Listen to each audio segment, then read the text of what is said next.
all in all, when it boils down to it, it is always about the hair. Remember that. It's all about the hair in the long run. When it boils down to it, the hair.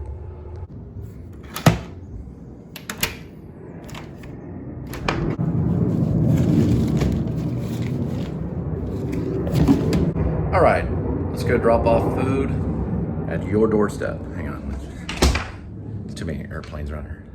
Let's drop off food at your doorstep.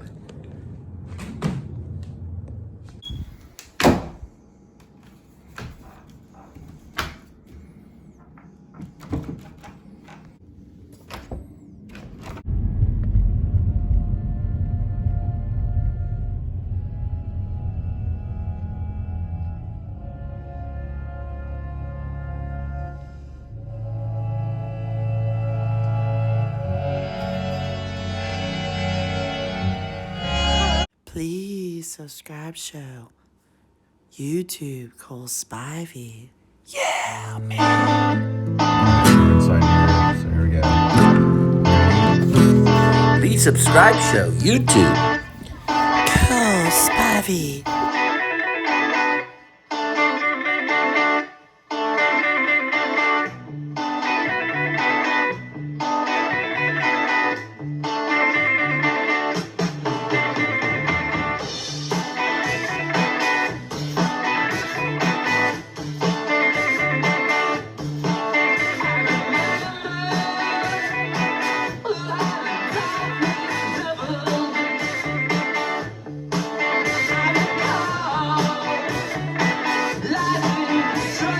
May 3rd, 2022 AD. There's Lake Worth.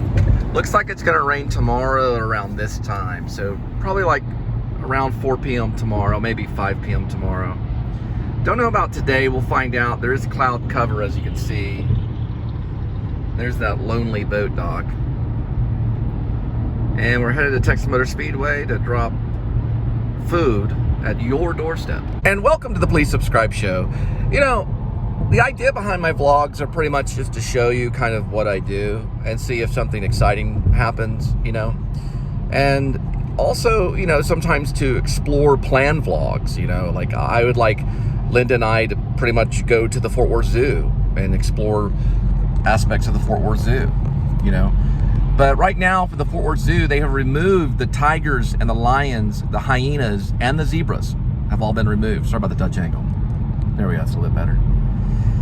I just watched some Bama Mike. I thought it was Bama Mike. It's Bama Mike.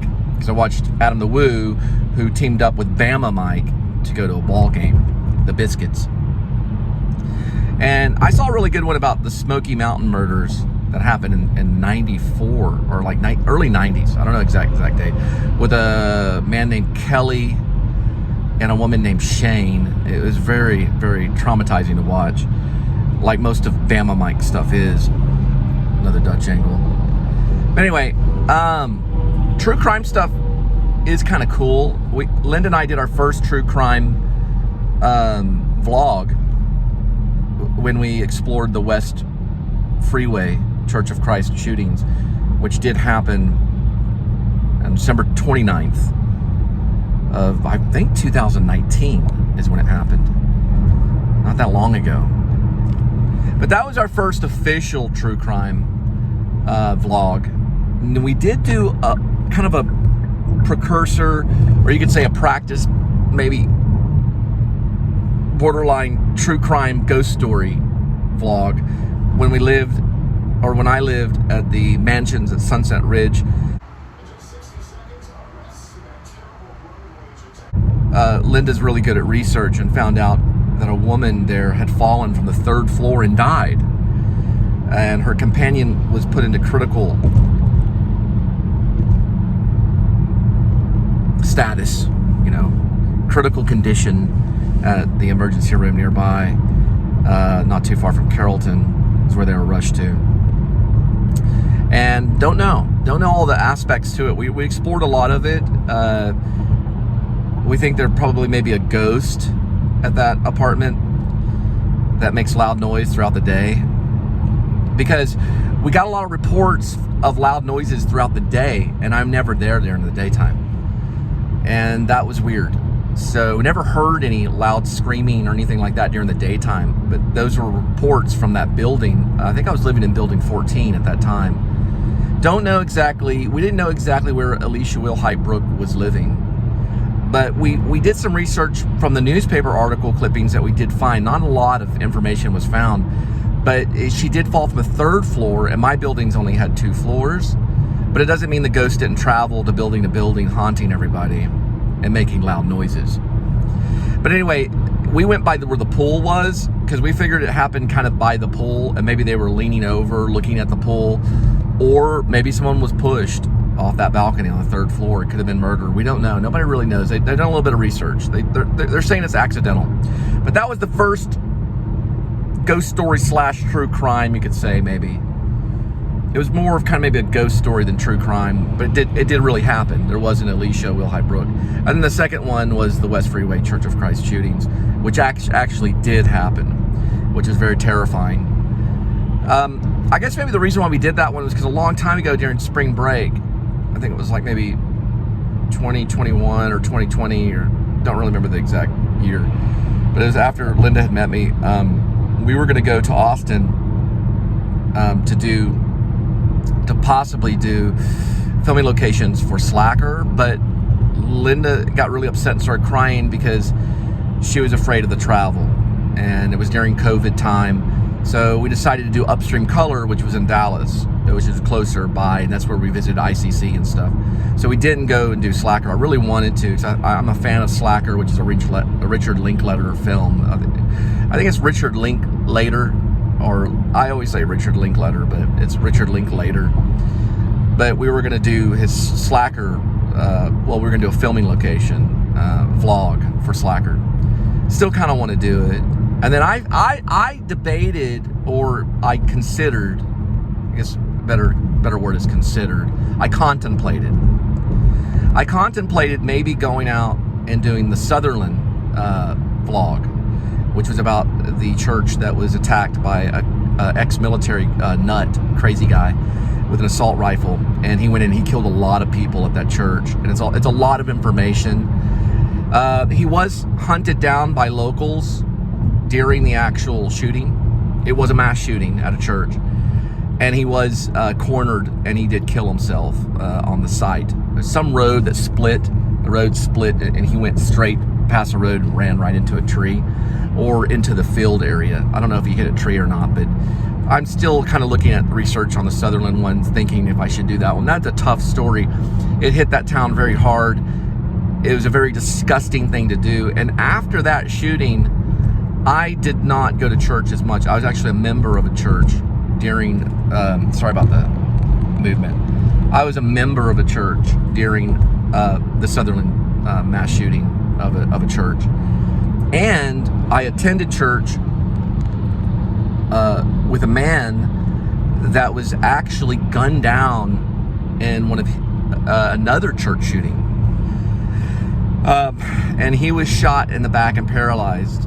And I actually met him and his wife, and we all went bowling and things like that. So, you know, church shootings, because I've met people that were victims of a church shooting. I actually went to church with someone that was a victim of a church shooting. And because of what happened at Sutherland, I became very weary for even really going to church. And it became kind of scary, at times. Just being in a church service was a little bit frightening.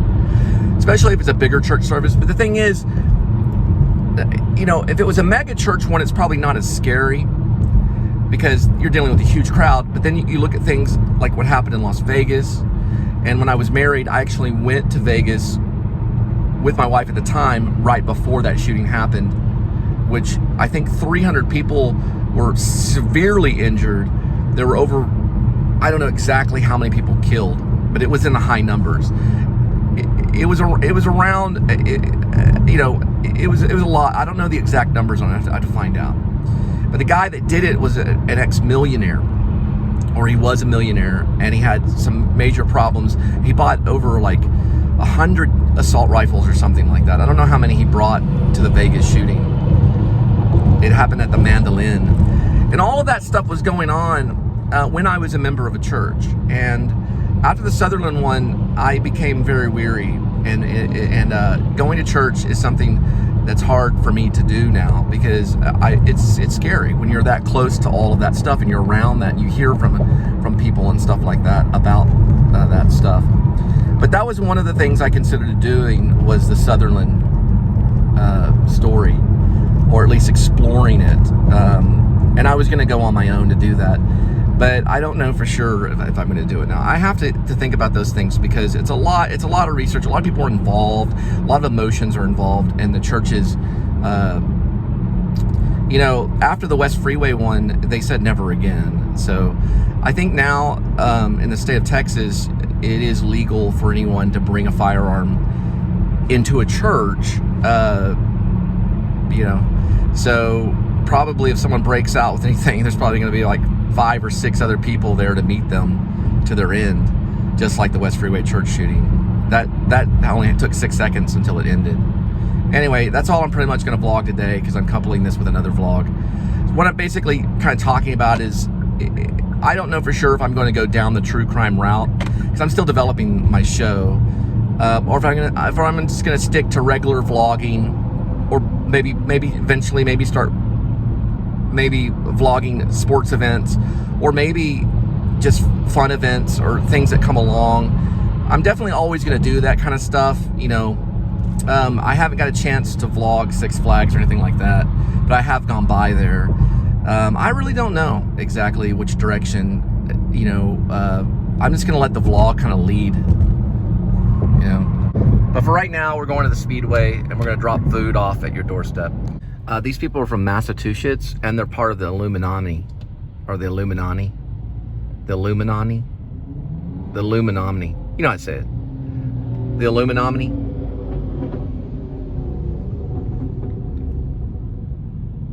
Here he comes.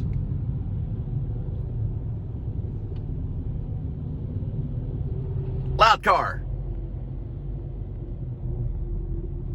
So I do vlog the progression of this particular bridge, and you can see the progression in some of the stuff over here, which is new. And actually this whole road looks like it's been shifted over, or maybe that's been shifted. I don't know. That's very strange. You know what? I think it has been. I think it shifted over a few feet over this way. I could be wrong, but the bridge definitely looks different. I don't know, this looks all new. This may be all new road, I don't know. Leave a comment if you know. And gas has climbed up to $3.89 per gallon.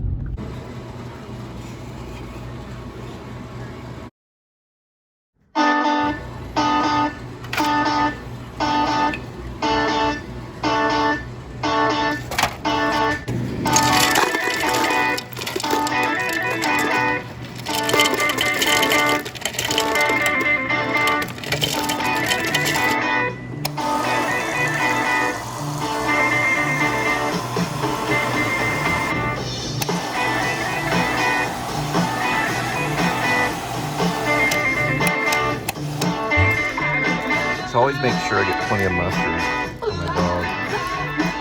Make sure I put that on there. Make sure on the mustard I get the partial amount in my mouth.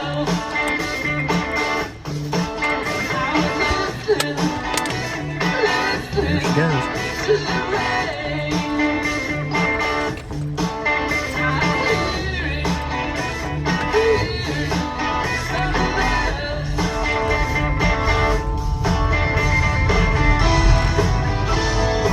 Wait for it. Wait.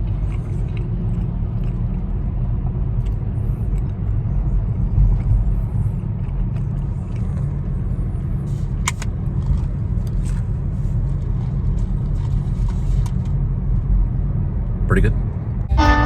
Well, they're still continuing the 114 bridge, which will follow on the 114 to the Texas Motor Speedway. And that's the Roanoke project. They've been working on it for quite a bit of time.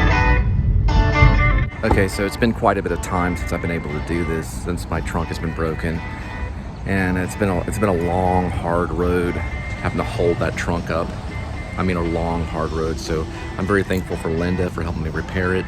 And here we go. And that, my friend, is grace. All right, this is one of those, either a kid or a teacher. Looks like it's probably a kid. Some student ordered some Chick-fil-A. I don't know where they're gonna be though. That says Argyle Middle School, so I'm probably thinking the front. That's the front of the school right there.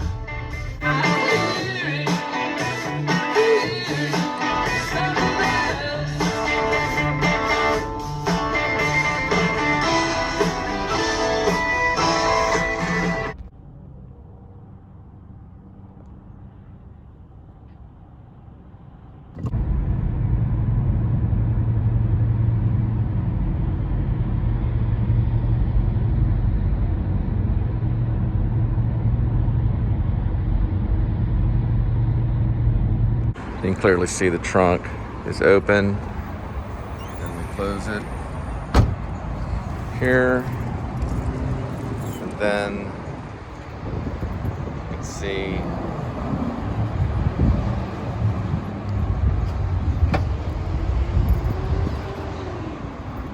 or better yet, show it this way. It closes. This is what Linda and I fixed this last weekend. That's very, very convenient. And this is very useful in delivery too. It's very useful. I suggest watch that vlog about the bar trunk lid for Kia Auto.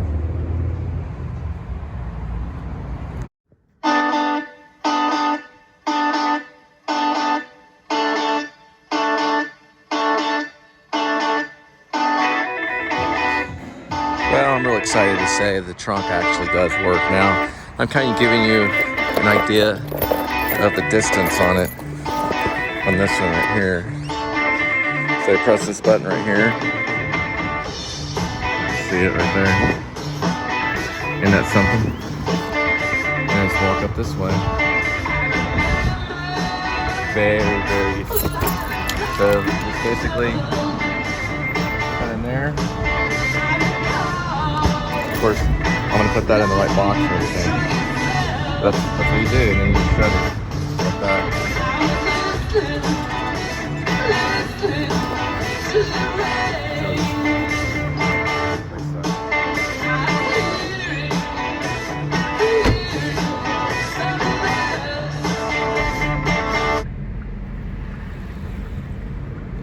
Kind of a Pee Wee Herman moment here.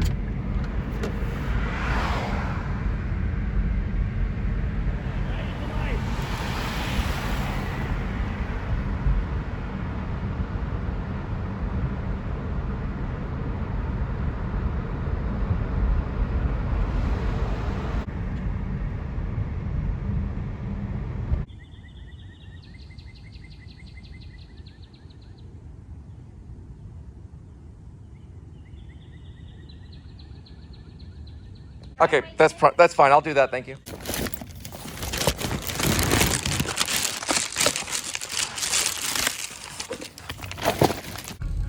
So the lady came out to meet me. A little nervousness in her voice because I had to explain to her that we're contactless, you know, because we're still in the pandemic. Big newspaper article has not come about saying COVID has completely ended. We're COVID free. That's not true. So I said, well, listen, I need you to shut the door. She wanted to, you know, all of a sudden live in a fantasy world. Well, I'll just walk right up to you and grab it from. No, it doesn't work that way.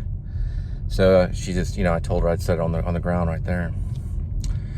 So as soon as that article comes out, and the newspaper article clipping in the New York Times says, no more COVID anywhere in the world, right?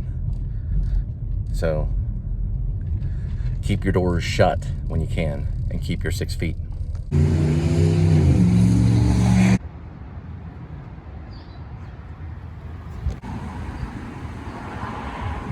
Believe it or not, that is John freaking Travolta.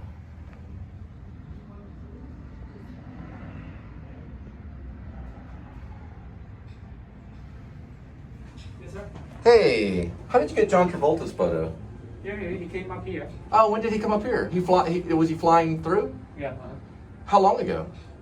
You can tell from the picture. It's Well, long I time can't ago, tell from right? the photo. I mean, I would probably It say look different now already. So like 10 years ago? Over 10 years. 10 years? Okay. Over 10 years. Was it when he was doing Face Off? Huh? He did Face Off with Nicolas Cage? No, he renewing his private jet license. Oh, he was renewing his license here in the area? Yeah. Okay. The manager said it was over 10 years ago. John Travolta was renewing his pilot license in the area. All right, thank you. Okay.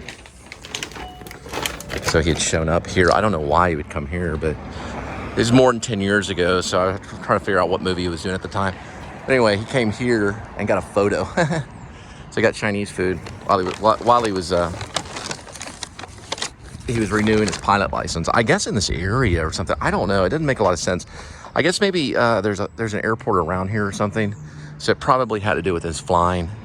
And he just stopped here and got some Chinese food, and they took a photo of him. Yeah, DFW Airport is near this area, so it had to be connected somehow to DFW Airport. But this is kind of how small the restaurant is. Pretty strange. But he just walked in, the owner got a photo of him. Pretty iconic. I was just watching The Linemen just the other day. It was free on YouTube. Not too bad of a film. It's about guys that work on Elite Electrical Company or something like that. Elite. They're basically like linemen that work on power lines. And I didn't watch all of it, but it was pretty good.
I'm gonna see if these open. These are kind of funky. Okay, never mind. I thought they were the ones that opened straight upwards. This is right by Mid-Cities Boulevard. So this is where the children's story about the squirrels takes place. I think in the third one, I think Chuck, who is a train rider, in his ancestry, he actually flew planes. Or his granddaddy and his father, they were all pilots. And he became a train rider. I think in the third one, they're gonna all get on a plane. So these squirrels are gonna go through the airport, they'll go through TSA and security or whatever, you know. Then they'll get on one of the planes and they'll take a flight. They'll get probably the cargo aspect of the plane, you know, just like a dog or something a cat would. Oh, got a lost cat, gray and white right here, $500 reward. It's about $500 right there if you want to call that number. But anyway, Edmund the cat will probably maybe be in the third one too. And these squirrels live a little longer than a year, but squirrels on average live about a year. And I don't know if that's because they get injured or they just don't live that long. But in the third sequel, which will be West Mid-City Boulevard squirrels, they fly off. I think to look for a certain type of germ that will help the peanuts grow better. because you'll be introduced eventually to a scientist squirrel, and they have a problem with these peanuts that they're trying to harvest, but they have to solve the problem by flying west and gaining this certain type of germ that they can plant with the peanuts to make them grow. Because there's a problem in the future where the peanuts they stop growing in this one area, so they don't want to fathom to occur among the squirrels because they usually live on peanuts and acorns. But anyway, that's going to be the third one, which will end in them flying. And then the second one, they take a boxcar, they take a train, and the first one they're on foot, so they have to get across mid-cities, which is where I'm at right now.